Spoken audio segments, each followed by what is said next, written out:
Hi, I'm Dr. Tracy Marks, a psychiatrist, and I make mental health education videos. This is a follow-up of a video that I did where I talked about transgender issues and gender dysphoria. This video encompasses all sexual gender minorities that fall under the LGBTQ designation. LGBTQ stands for lesbian, gay, bisexual, transgender, queer, and questioning. Queer has been used as a derogatory term for years to describe a homosexual person as odd or peculiar. And there's many who still don't like the term, but it has evolved over time to be more of a catch-all term for a person with non-normative sexual and gender identities. Your sexual identity is something that's established very early. And as I discussed in the gender dysphoria video, children as young as age 2 can experience a mismatch between their assigned gender and their expressed gender. Adolescence begins with puberty and occurs around ages 10 to 12. And by adolescence, your sexuality is more defined. And this is a very critical phase of development, both emotionally and physically. This is when anxiety starts. It starts in childhood and in adolescence for anyone who's prone to anxiety.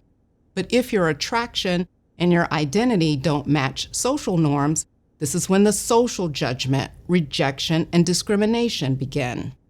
The Trevor Project produces an annual survey of LGBTQ youth, and their 2021 survey showed that 42% of LGBTQ youth seriously considered attempting suicide in the past year.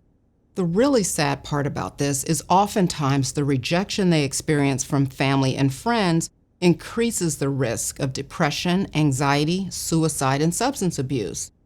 So you as a parent or loved one may not be aware of the things that you say and do that are tearing down your child or your friend's self-esteem. So here are 10 rejecting behaviors that increase your child's risk of serious mental health problems. This can also apply to other family members and close friends. Number 1, tell your LGBTQ child it's just a phase. This communicates the message that your acceptance is conditional. You're not expecting this thing that they're into to last too long. Your child may think, but I've felt like this for a while and never said anything. This is who I am. What if it doesn't go away? Will you still love me? Your child will not change their mind about this to get your acceptance. Instead, they'll realize that you're not a safe person that they can talk to about this. Number 2, allow family and friends and relatives to talk negatively about LGBTQ around your child. If this happens, your child doesn't feel protected. Your child is already going to face rejection from the outside world, but these effects can be softened if their home base feels secure, and home base is family and a close network of friends. Number 3, tell your child to tone down how they look or act. Number 4, prevent your child from having an LGBTQ friend. This is not something that's contagious. Children aren't recruited into questioning their sexuality or identity. So keeping them away from other LGBTQ people doesn't make them revert back to a conforming identity. Number 5, tell your child to get right with God or take them to religious leaders to have them pray to change your child. Judgment and disapproval doesn't produce change. It just drives people away. Number 6, try to hit, slap, or rough up your child to beat it out of them. Sadly, some people believe that hitting a feminine boy will toughen him up.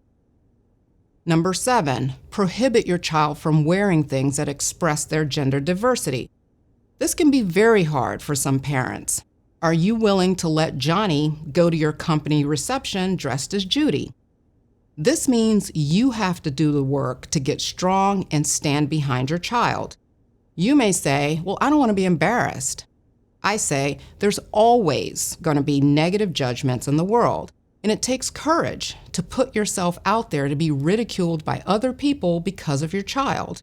But at the end of the day, you have to decide which is more important, a relationship with your child or a relationship with the people whose approval you seek. Number 8, not using the name or pronoun that matches your child's identity. Refusing to do this doesn't make your child give up and walk it back. Number 9, tell your child that they can't talk about that LGBTQ stuff around you. In fact, you should be asking questions so you can keep up with their life. Number 10, exclude your LGBTQ child from family events and activities. As a parent or loved one, you want to be an ally and not an adversary. Just as family rejecting behaviors increase the risk of mental problems, family accepting behaviors promote self-esteem and positive development. The Trevor Project surveyed 35,000 LGBTQ youths and asked them what were things that made them feel more secure. 2 big factors were having affirming parents and having supportive and accepting friends. Here are 7 examples of accepting behaviors. 1, ask your child how and when you can help them tell others about their identity. This communicates the message that you're not alone, we're in this together.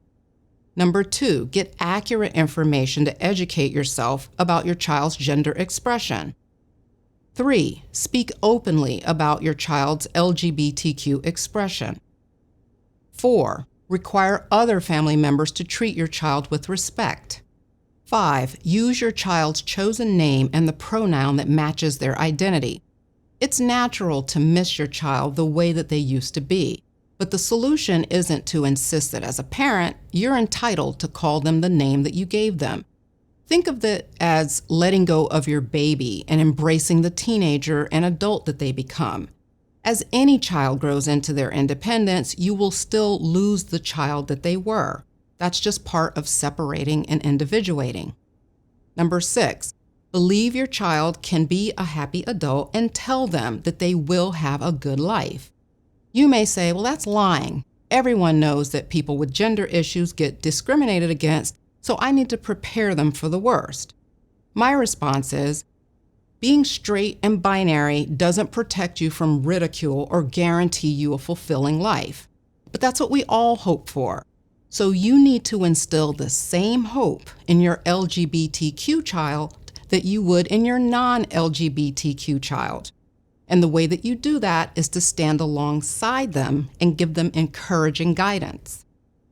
Number 7, talk to your child about their identity and listen respectfully. This is even if you disagree with their position. And you don't have to fake enthusiasm, you just need to be curious. Let your child help you become more informed and educated on the issues. They will appreciate that you are interested and are open. The Family Acceptance Project at San Francisco State University has created posters with this information about rejecting and accepting behaviors. I only covered some of them. The posters are free to download to help spread the word on supporting youths during this very vulnerable time. If we want to make a better world, we have to make better, stronger people, and that strength comes from getting love and support from the people who matter most at a time when it matters most. Thanks for making it all the way to the end of this video. See you next time.